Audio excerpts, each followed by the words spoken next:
எது வேலை எது வேலை இல்லைன்னு முடிவு பண்ணுறதுல பெரிய அறிஞர்களே குழம்பி போயிடுவாங்களாம். கிருஷ்ணர் 3 விதமான வேலைகளில் சொல்கிறார். ஒன்று கர்மா, கர்மம், செய்ய வேண்டிய நல்ல செயல்கள், ப்ரிஸ்கிரைப்டு டியூட்டிஸ்னு சொல்லுவாங்க. விகர்மா, விகர்மம், செய்யக்கூடாத தவறான செயல்கள், ஃபார்பிடன் ஆக்ஷன்ஸ். அகர்மா, அகர்மம், பலனை எதிர்பார்க்காம செய்கிற செயலற்ற செயல், இன்ஆக்ஷன் இன் ஆக்ஷன். சிம்பிளாக சொல்லணும் அப்படின்னா, ஆஃபீஸில் உங்கள் வேலையை கரெக்டாக செஞ்சால் அது கர்மம். ஆஃபீஸ் நேரத்தில் வேலையை விட்டுட்டு யூடியூப் பார்த்தீங்க அப்படின்னா அது விகர்மம்.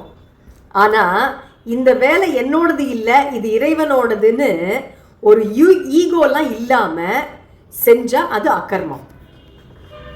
இங்கே தாங்க ஒரு பெரிய ட்விஸ்ட்டு. அதாவது கிருஷ்ணர் என்ன சொல்கிறார் அப்படின்னா, கர்மண்ய கர்மய பஷ்யேத் அகர்மணி ச கர்மயக ச புத்திமான் மனுஷேஷோ.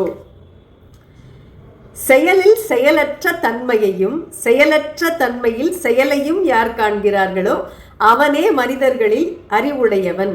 இது கமல் மாதிரி புரியாமே பேசிகிட்டு இருக்காரு இவர். நம்ம கொஞ்சம் புரிஞ்சுக்க முயற்சி பண்ணுவோம். இப்போ கொஞ்சம் குழப்பமாக இருக்குது அப்படின்னு நினச்சோன்னு வச்சுக்கோங்களேன். ஒரு சின்ன எக்ஸாம்பிள் சொல்லி இதை நம்ம ஈஸியாக அண்டர்ஸ்டாண்ட் பண்ணிக்கலாம். ஒருத்தர் ஜிம்மில் பயங்கரமாக வெயிட் தூக்கி எக்ஸசைஸ்லாம் பண்ணுறார். வெளியில் பார்க்கும்போது அவர் வேலை செய்கிறார். ஆனால் அவர் மனசுக்குள்ள நான் ஒரு கருவி தான், இந்த உடம்பை ஆரோக்கியமாக வச்சுக்கிறேன் அப்படின்னு ரொம்ப அமைதியாக இருந்துட்டான்னு வச்சுக்கோங்களேன். அதுதான் செயலில் செயலற்ற தன்மை.